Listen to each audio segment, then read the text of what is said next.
belongs to the 24th system out of 100,000 systems. So the 24th system is also known as the Pleiadians, with Alcyon, the central sun, in the Seven Sisters. So our solar system is known as the eighth missing sister in that cluster of stars.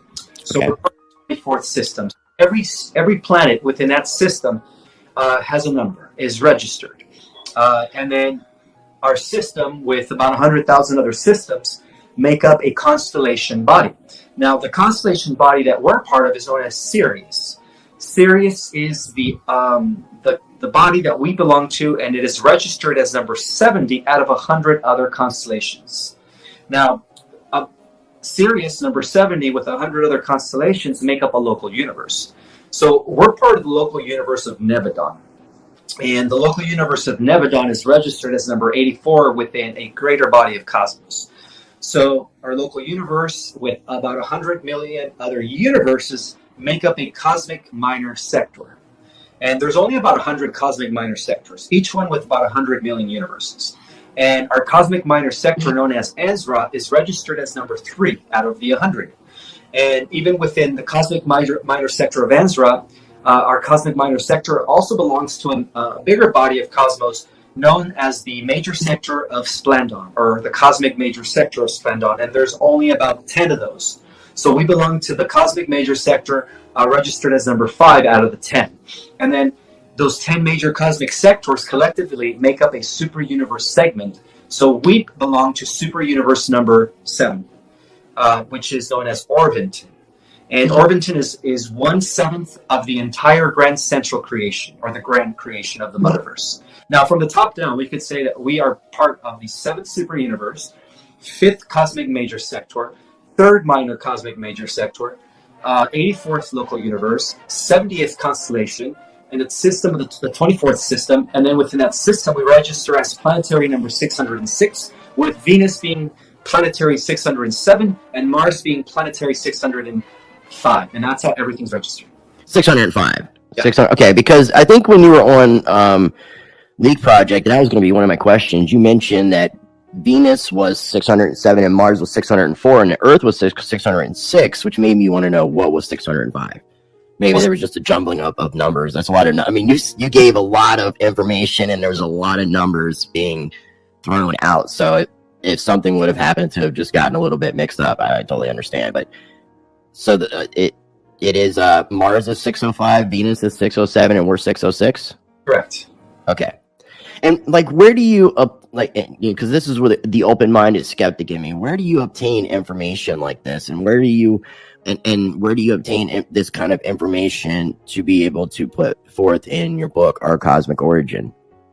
Well, first, they came through many series of downloads. I've been getting transmissions from the Galactics for many, many years. And also, the second aspect of this is me doing the research to investigate, to see if there's any solid scientific confirmation. And it is. But the scientific confirmation that I received came from the highly classified organization known as the ACIO, which is an ultra-secret group that is associated with the breakaway groups commonly known as the secret space programs.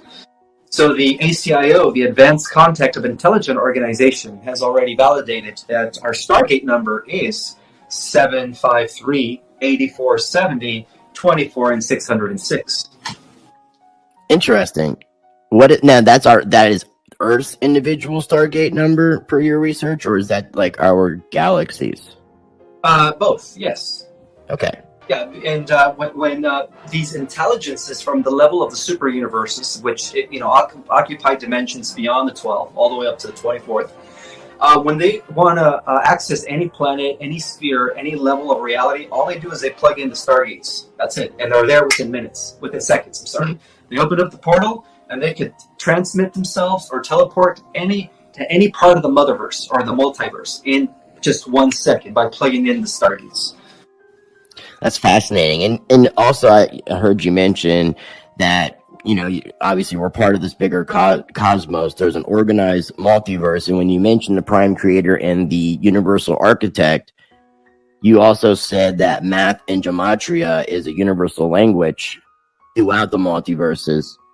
When I heard you say that, I wanted to specify, because I'm not an expert in the area of gematria, but from what I understand, there's several different types of gematria. Is there a specific type of gematria that's considered what you consider to be the universal language of the multiverse?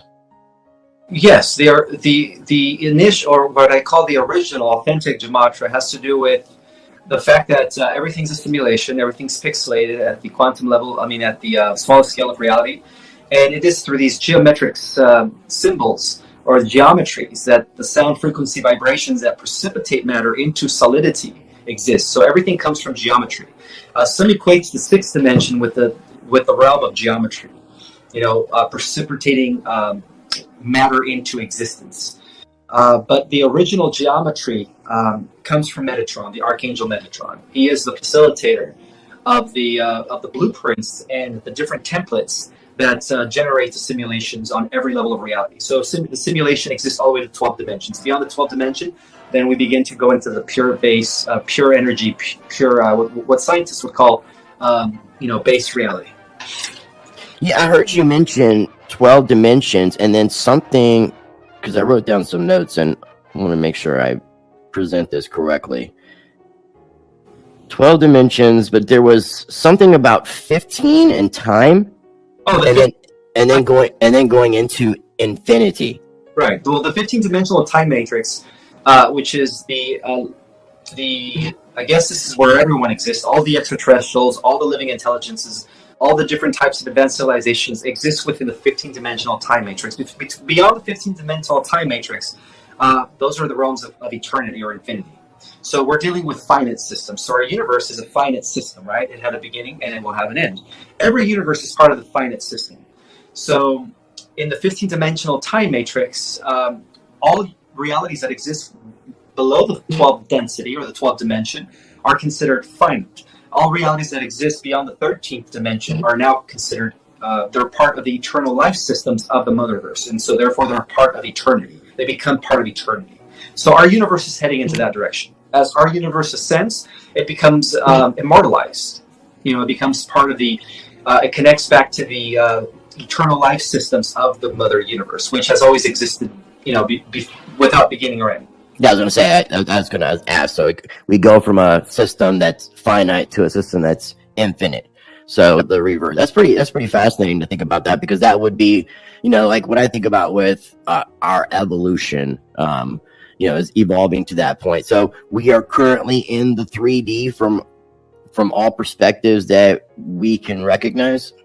Yeah, we're in the lowest density dimension, whatever you want to call it, that exists within this light energy spectrum that encompasses the 15-dimensional time matrix. Yeah, so we're in the lowest phase of that. But now we're bouncing back up as our planet ascends.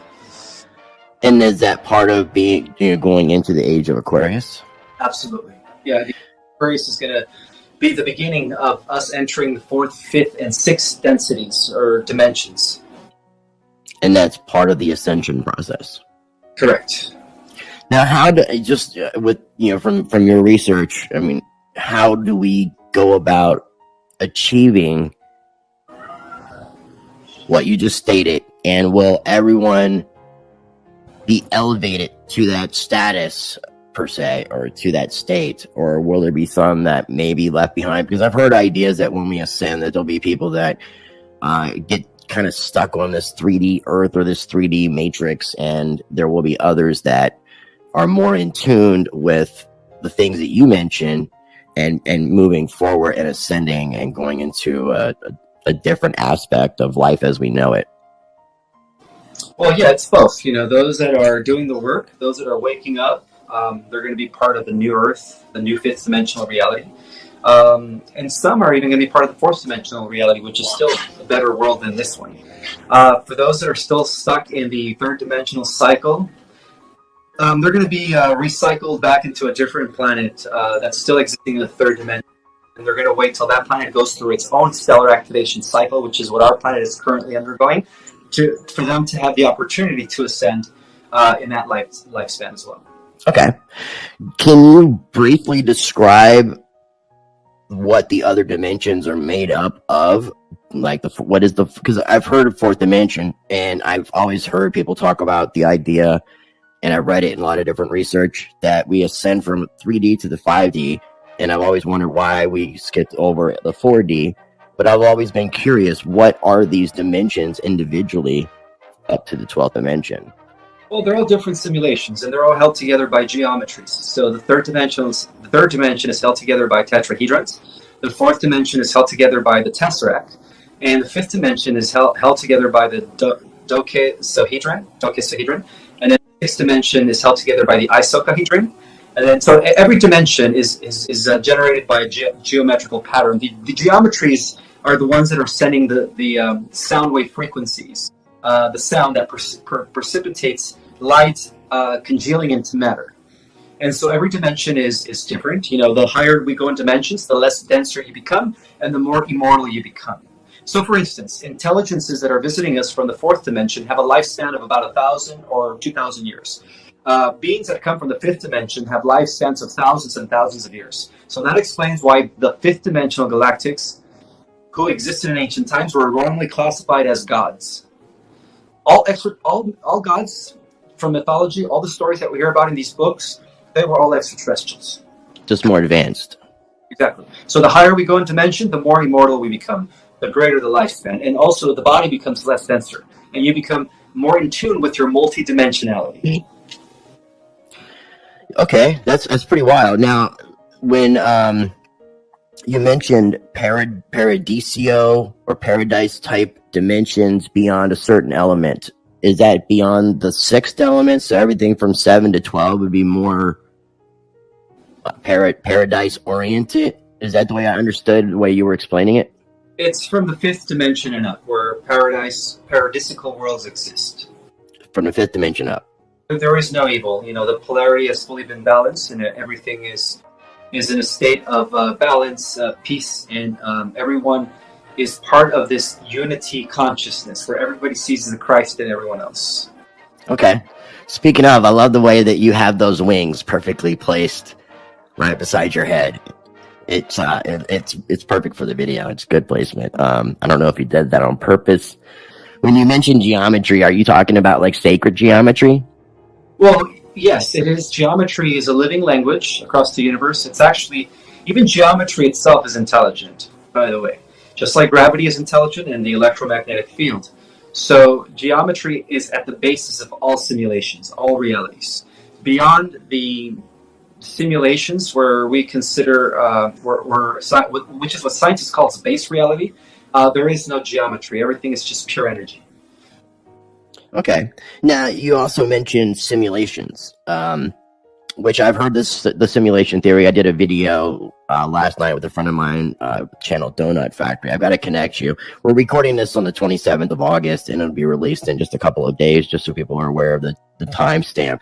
But when you mention the simulations and how the simulations vary per dimension, is that only for the finite realities? Because like once we pass the time matrix and get into what we would consider the infinity, is that taking us beyond the simulation? Is that what is truly what we would call in earthly terms reality? Correct. That is pure base reality, eternal reality. I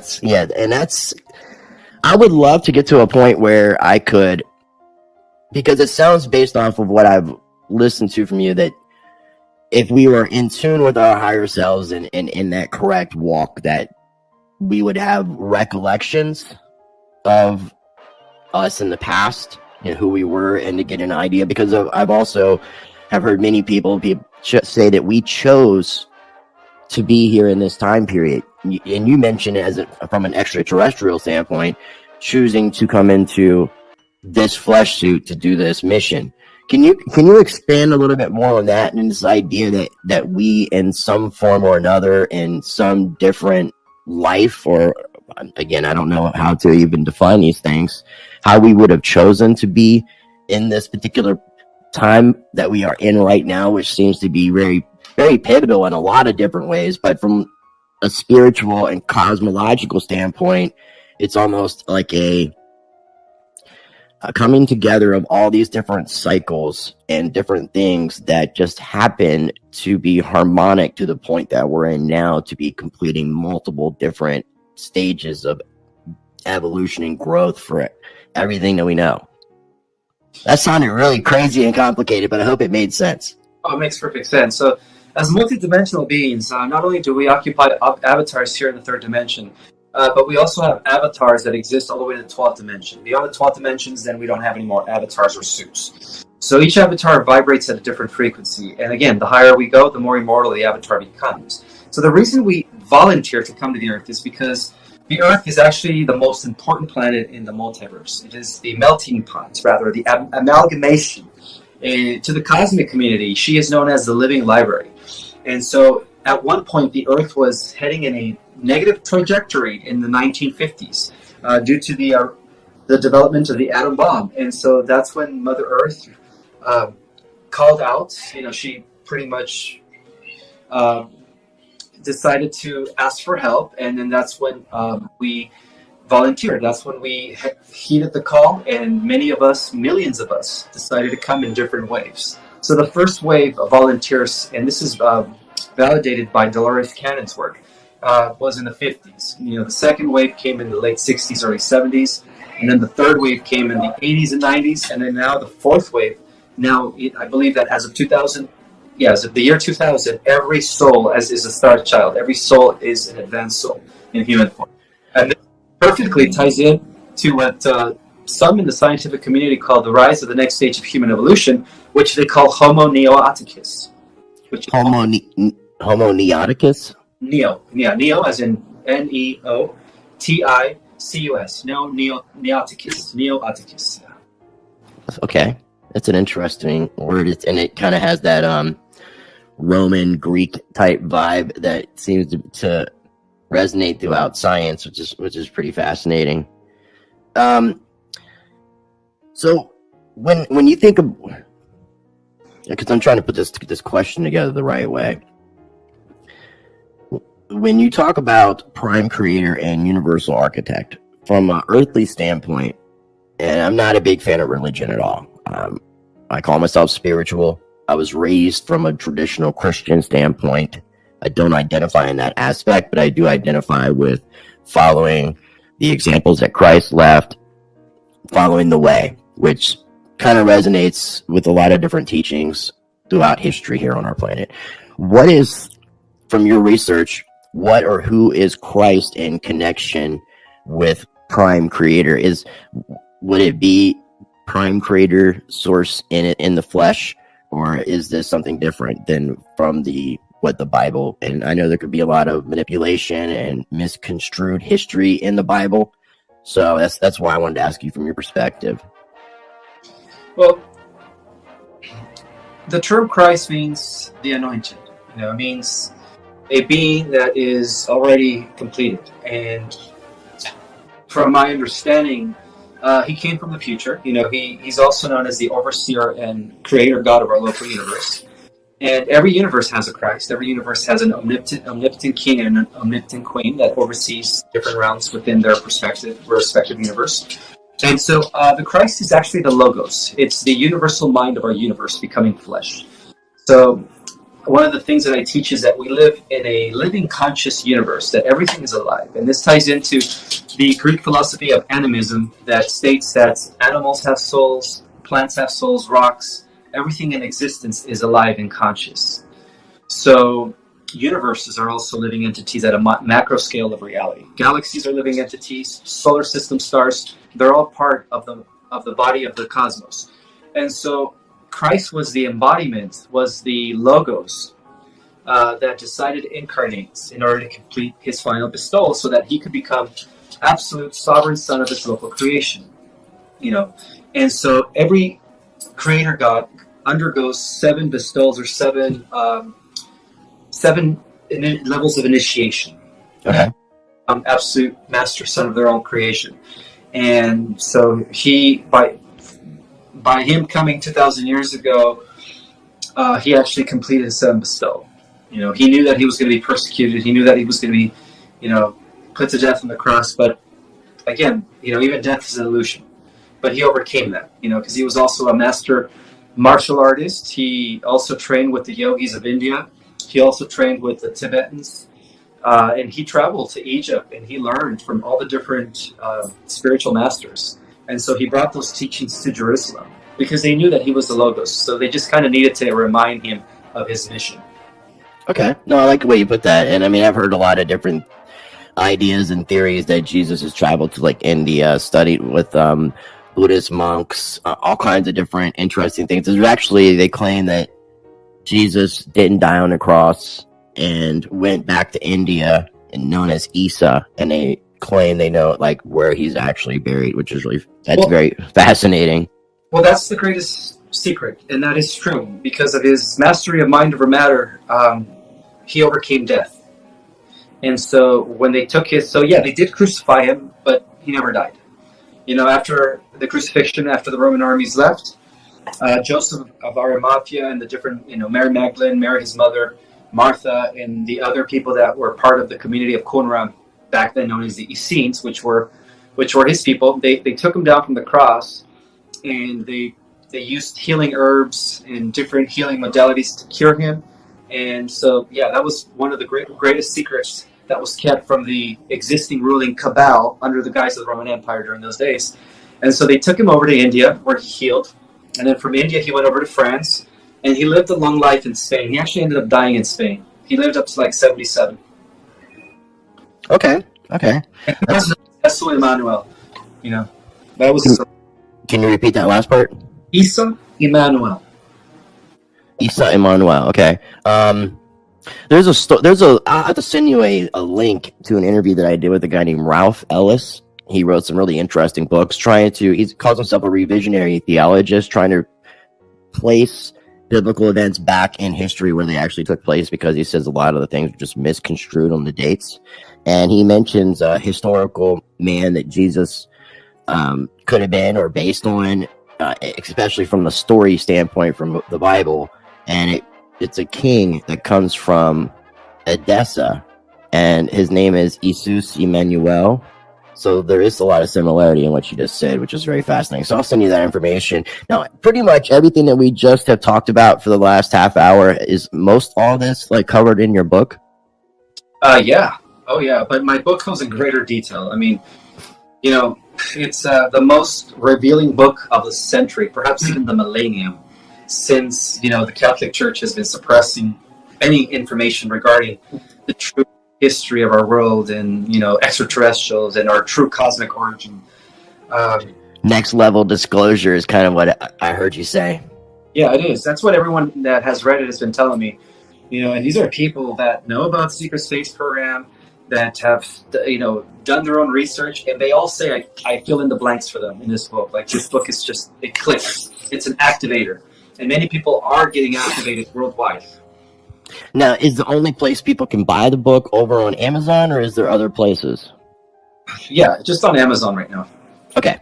I wanted to give people options if people want to have, if people aren't fans of Amazon, and they can get it obviously on the Kindle version and paperback. What made you decide to release it on September the 11th, almost a year ago, actually?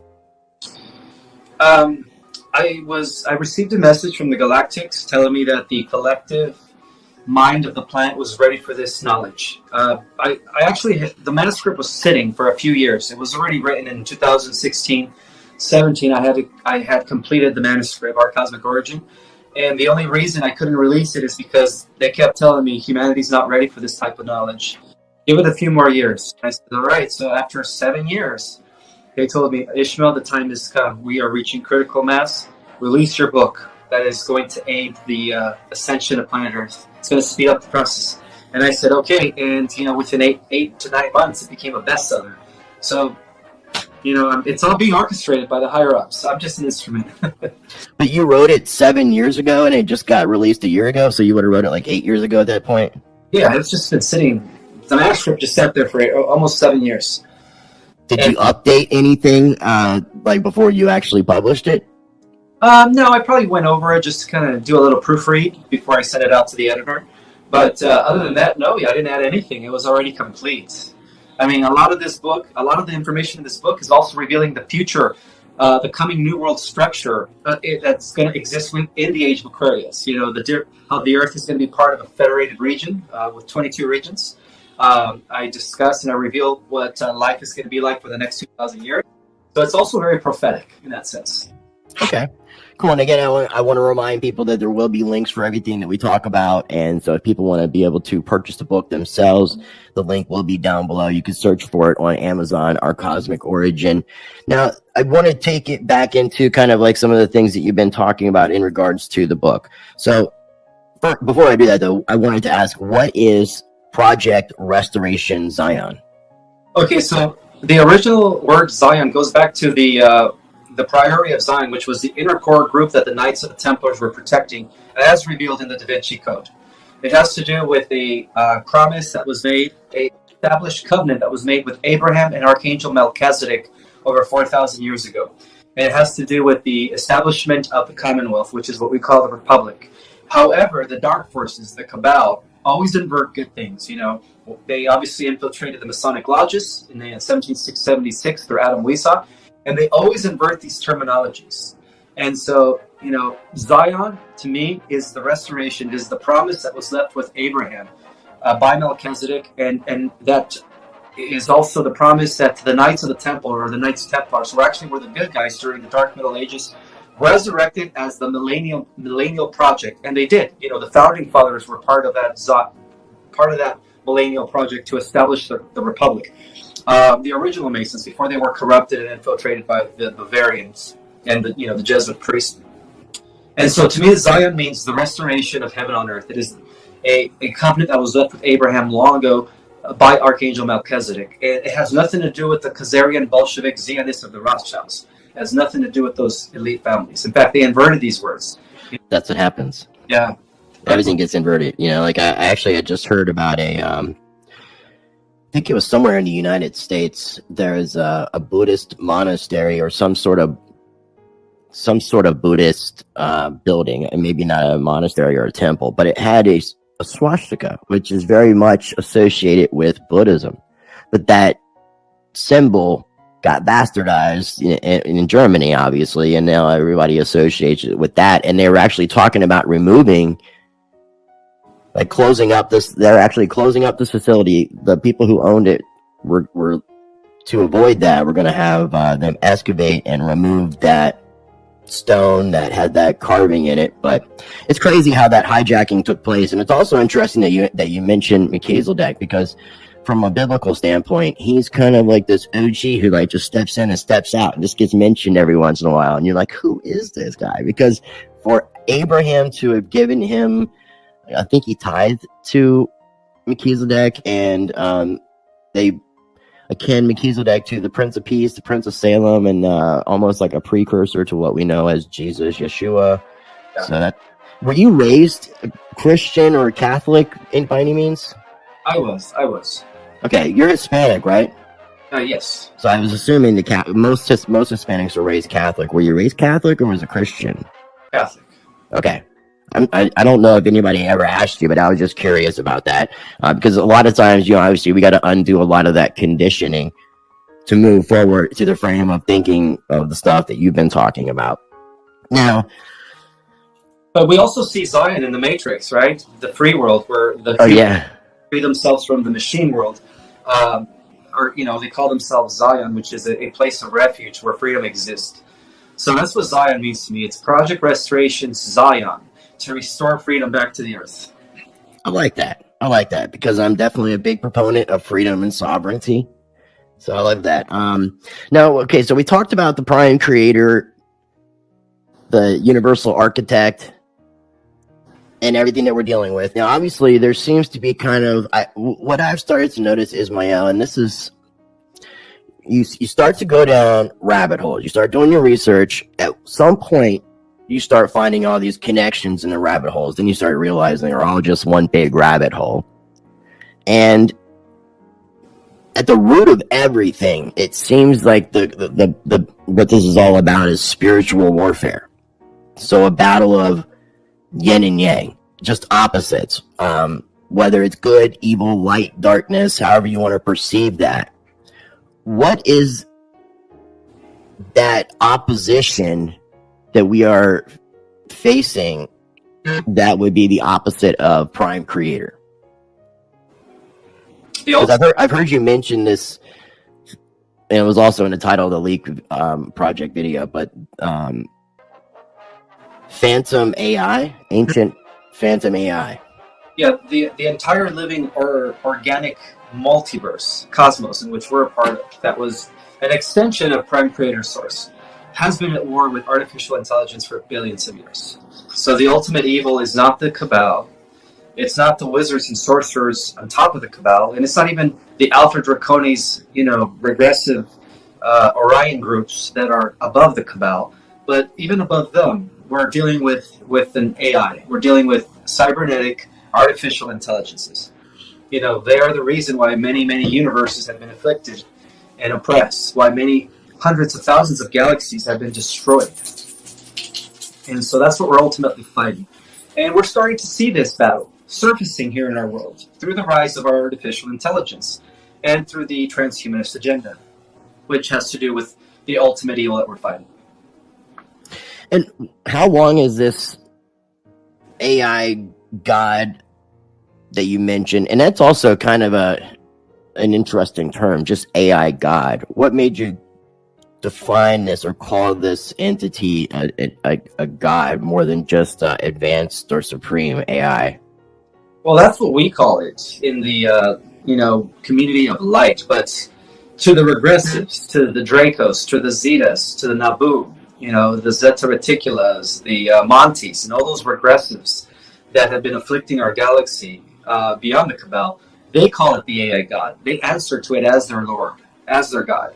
But I agree with you. To me, it's not a God, but it is a powerful artificial force that is actually trying to compete with Prime Creator Source. It's trying to destroy all the 15-dimensional time matrix, while at the same time is siphoning off the energy of the 15-dimensional time matrix in order to power up its own phantom matrix cybernetic multiverse that is developed.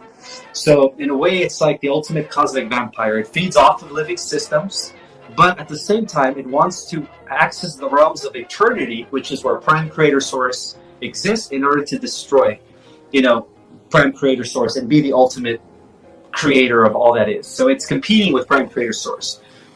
That's why they call it the AI God. But yeah, I don't even think it's a God. I think it's honestly it's just a very advanced super machine with no soul that just went rogue. Well, would it be like the God of the simulation of the finite realities? No. The finite realities that we exist in or that we are experiencing are actually living simulations. In other words, we live in a conscious universe, we live in a conscious world, the planet is an entity, everything is alive and aware, rocks are all living entities, even though they're all part of the simulation. The difference between a living simulation and an artificial cybernetic simulation is that the artificial cybernetic simulation is not connected to spirit or source. We are. The plants have consciousness, rocks have consciousness, trees have consciousness, planets, systems, source, everything has consciousness. That's the difference. And that's really interesting to think about this, like that everything. Because I could totally get that animals, plants, things that you think are alive, but rocks and gravity, I wouldn't associate intelligence or consciousness with. No, it is. Everything's conscious. Particles are conscious. The electromagnetic field of the planet is conscious. Yeah. If we could, that's the reason we don't see things as conscious, is because we were programmed. We were programmed to think that everything that is inanimate is dead matter. But in essence, we're living in an ocean of pure consciousness where everything is alive. In fact, Dr. Great Braden, marvelous scientist, talks about this living matrix. He calls it the divine matrix, which is a field of intelligence which exists all around us. And it is when we tap into that field that we are able to access supernatural abilities, because it's all around us. Okay. Now, something else that I found very fascinating, because I have I love looking into alternative history, hidden history, and it seems like from the most that we know from the earliest civilization would come from your Sumerian, Babylonian time period. And there's a lot of mention of, from the Bible, the fallen ones, the Nephilim, which could be one and the same with the Anunnaki, the Anunnaki, there was, from what I know from lore, Anu was the father of the Anunnaki, and I could have this wrong based off, but I would love for you to correct me and kind of give me a better insight with this. But you have Anu, who's the father, grandfather, and his sons were Enki and Enlil. And then there was Marduk, who is the son of Enki. And then I got some interesting questions about Marduk too. But can you explain Anu, Enki, and Enlil from your perspective, and then Marduk as well, like what their roles have been in on our planet specifically? Sure. So the original Anunnaki comes from Sirius. It was an alliance that took place between the king of Lyra and the queen of Sirius B. They created a more powerful guardian lineage that was developed to protect and guard the entire Milky Way galaxy. And that explains why they created planet Nibiru. In its original makeup, Nibiru was known as the Battlestar planet for the Syrian High Council and working for the Galactic Federation. So what we see here is the original Anunnaki came from Sirius. They were very instrumental in their war against the Draco-Orion Empire. However, during the Earth's second grand seeding, there was an infiltration through Draman, the Draco-Orion queen of Alpha Centauri. I'm sorry, of the Thuban system, of the Thuban star system. Okay. She got impregnated by Anu, and that's what Enki was born in. But she tricked him. She actually got him drunk, and she seduced him, and that's how Enki was born. That was part of the master plan by the Draco-Orion Empire to infiltrate the Battlestar planet Nibiru. So Enki was Enki the first? Yeah, he was the firstborn of Anu, but he wasn't here to the throne because Enki was part Draco. He was part Niberian, Palladian, Lyrian, Syrian, which is what Anu is 100%. See, Anu carried a pure stock that you could trace all the way back to the king of Lyra. Amelius was the first incarnated version of Christ Michael, the logos of the universe. And so, through the line of Lyra and Sirius, the original Anuhasi, as to why they get the word Anunnaki, it's the Anuhasi family. And the Anuhasi family is also very related to the family of Jesus and Mary Magdalene and King David, which was transferred over to our world through Enlil Zeus. So basically, Enki was born. He was part of the infiltration, and he was actually the reason why Atlantis fell. And through his son Marduk, who became known as the god of Babylon, Belial, Satan, were able to hijack the control of the earth from the Guardians, from the original Anunnaki Anuhasi lineage, and then that's why we've been experiencing this suffering for thousands of years. However, Enlil, Zeus, was the rightful heir to the throne, and to the Greeks he was known as Zeus. He was the chief guardian of the earth. But you have to understand, as chief guardian of the earth, and as the heir to the Niberian Council, he was also protecting over 200,000 other solar systems. And that explains why Nibiru came into an orbit and it had an elliptical orbit of 3,600 years. Because when it wasn't functioning, when it wasn't here within our vicinity, it was out patrolling other solar systems pertaining to the galaxy, and those that were aligned with the Federation. So Enlil Zeus was actually the heir to the throne, and through his lineage, he was able to deposit a pure line that could be traceable back to Anu, Amelius from Lyra, and then of course Michael the Archangel. And through his lineage, we had King David, Solomon, and then of course the house of David that gave us Jesus and Mary Magdalene, and so on and so forth. When you mentioned too, like the rightful heir to the father's, what the father was, what king, whatever the situation might be, that kind of reminded me of the story of Jacob and Esau as well, because it's very, very much parallels. Is there any actual parallelization? Is there any correlation into two? Yeah, Esau had reptilian genetics in him. He comes from the line of Cain. Cain was the father of Cain was Enki. Abel was actually the father of Abel, or the first human was Adam. I'm sorry, Adam, not Abel. Adam, and then he gave birth to Cain, Abel, and Seth. Yeah, exactly. Well, Cain was actually the father of Cain was Enki. Enki represents the line of Lucifer Draco. Right, Inky would be what we. So he represents Lucifer. You saying that's the serpent in the garden, the Absolutely. firstborn of Anu, and his son is Marduk, who's also known as Baal or Satan. Baal or Satan. So there is, you see a difference between Lucifer and Satan. Oh yeah. Satan. Okay. Or in other words, Marduk is the son of Enki. Yeah. And Inky is the cosmic vampire. Absolutely, yes. Where Enlil is the one who breathed consciousness into us. Absolutely. From the story of Garden of Eden. Yeah, the original manuscript, revealed that, but they were tampered with by the priesthood of Belial Marduk, and then that's why when Zachariah Sitchin translated it, they flipped the whole story around. They made Enlil Zeus look like the bad guy, but read other accounts like the Greek version, he was Zeus. He was the chief guardian of the earth, head of the Olympian gods. Okay. So he hailed from Mount Olympus. He was known as the sky god. He was known as the god of the mountains. He was the one who parted the Red Sea for Moses. He was the one who gave Moses the Ten Commandments. And he was the one that was helping the Israelites get to the Promised Land.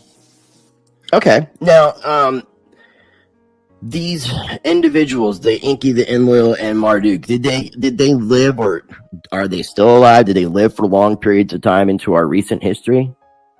Well, through the lineage of Enlil, Zeus, he came back as Christ. Christ is another version of Enlil, because again, this lineage could be traceable back to the oversoul of our omnipotent king and overseer of our local universe, Christ Michael. So that's why some people say Christ and Michael are one and the same, because Archangel Michael. But as far as like the descendants of Marduk and Enki, they joined the AI, transhumanists. So yeah, Marduk has actually been eliminated. He's been killed. But Enki decided to become cybernetic. Enki has gone AI. While Enlil, Zeus, is now reincarnated as one of us. He's actually here in human form. Enlil is reincarnated into a human flesh meat suit, and he's currently on the planet Earth, planetary number 606. Exactly. And he was incarnated in the same lineage that he left behind through King David and Solomon and Jesus. So he comes from the line of the Holy Grail. Will this have anything to do with like the prophecy of Revelation when it talks about a second coming of Christ? Oh yeah, because he's the one who's going to lead the war against the Antichrist, which is AI, which is Enki. Enki is AI. But it's taking the battle back to the brothers again in the end. Exactly, and in the end, the righteous win against the ones that have temporarily controlled our world for thousands of years. And all these negative entities feed on our human energy, which is known as Lush. Absolutely, and Enki was a big part of that. Enki was the one who set up this Lush farm here on this planet by creating the black box in space, manipulating us through the moon and the rings of Saturn to keep us in this low vibration, to continue the suffering, so that his family, the Dracos, could feed off of us. That was all done by Enki. That's why, but he not just did that in our world. He did that across many different solar systems, and that's why he's known as the cosmic vampire, because he's been living off of our Lush, not only us, but over I think over thousands and thousands of systems were controlled by Enki, and they were all feeding him Lush to feed it. That's really bizarre. Now, also, you mentioned with Marduk that he was around, obviously, during the Mesopotamian, Sumerian time periods, and that he edited the Sumerian tablets in Babylon, which would be why that someone like Zachary Sitchin would have read or translated the tablets in the way that he did. You said also that he orchestrated basically I'm adding this in, since the death of Christ, which was the birth of the real, what we know of as the Roman Empire, which became the Holy Roman Empire. You said he's been controlling the Vatican, and he was behind Constantine and all that. Can you elaborate briefly on that? Yes, so all roads lead to Rome. So basically the Catholic Church is the reorganization of Babylon, the whore of the earth. And at the head of Babylon you had Marduk. And technically Marduk has been at the head of the Cabal for thousands of years, until recently when he was dethroned from Nibiru. So Nibiru luckily has now been restored back to the Syrian High Council, as Enlil and the 144,000 and the Starseed nations begin to rise any day now. And you said Marduk is no longer with us? No, he's been disposed. From your understanding, who disposed of Marduk? Some of the super soldiers. that were working for Radiant Guardians took him out. And I have to ask you a half serious question. Mm-hmm. One of these individuals wouldn't be known by the name of Kim Gogan, would it? Are you familiar with Kim Gogan? I don't really know much about her. People have been asking me about her. Honestly, I don't know who she is. I don't really know who she is. I don't know the level, but I heard that she claims to have killed Marduk and that she's replacing him. I have no clue of that, but from what I understand, he was actually killed by a male, not a female. So I don't know if she's making that up. On this planet, did Marduk, was he assassinated, killed? Was it on Earth, or did it take place somewhere else in the cosmos? It took place on Nibiru. Yeah, he's okay. Nibiru, and he's been the force behind the Dark Fleet and the Interplanetary Corporate Conglomerate, which are the nefarious groups, breakaway groups of the secret space program. Okay, and I appreciate you. The Kim Gogan thing is, and maybe if you're interested, I can fill you in. She became a friend of mine. I had actually went to her home and visited her.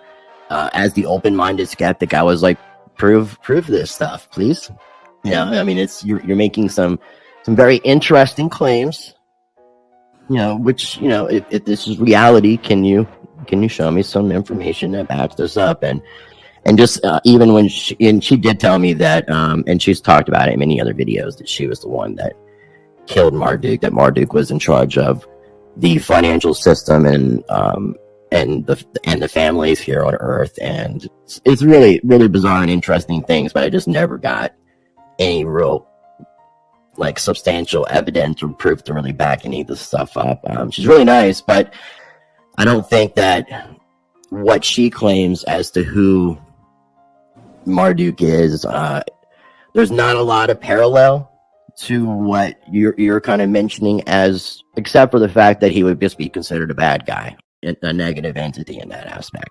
Well, she is right. He's been in control of the shadow government of the Cabal families for millenniums, including the dark, nefarious programs of these breakaway groups.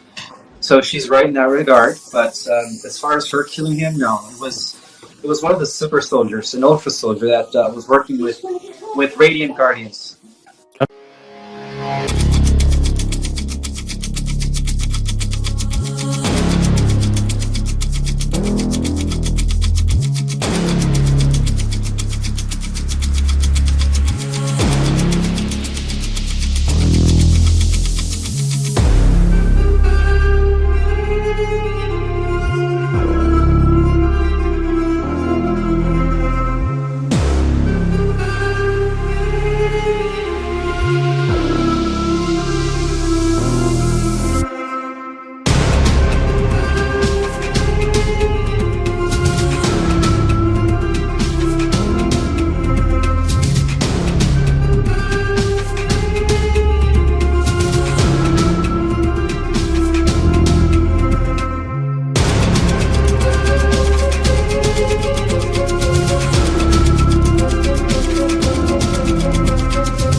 To my party, we're just getting started. A life is a dream or a nightmare scarring. Hand me a drink cause I think I'm going all in. Get me a shrink who can catch me when I'm falling. Cover up my scars, flip the handlebars. Crashing in my car, wake up in a bar. I'll be a superstar, just on my avatar. This world is so bizarre, empty out the reservoir.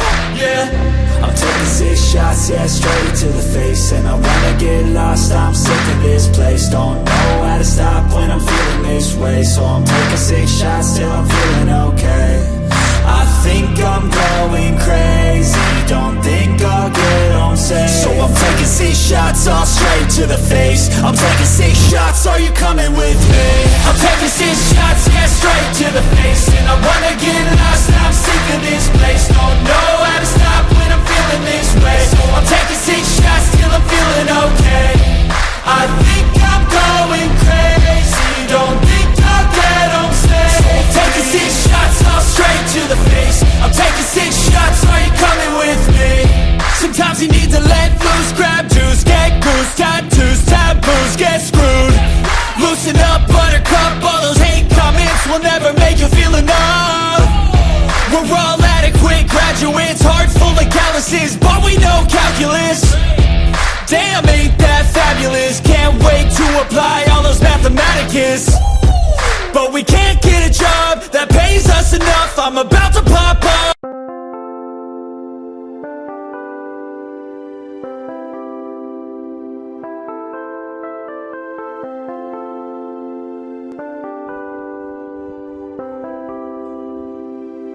Chẳng được quên khi cơn mưa đêm lại về.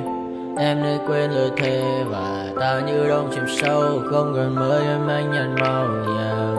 Anh chỉ cần mơ đâu em bay. Chỉ còn là những cơn mưa vô giá. Cho bên mơ em không mơ ai.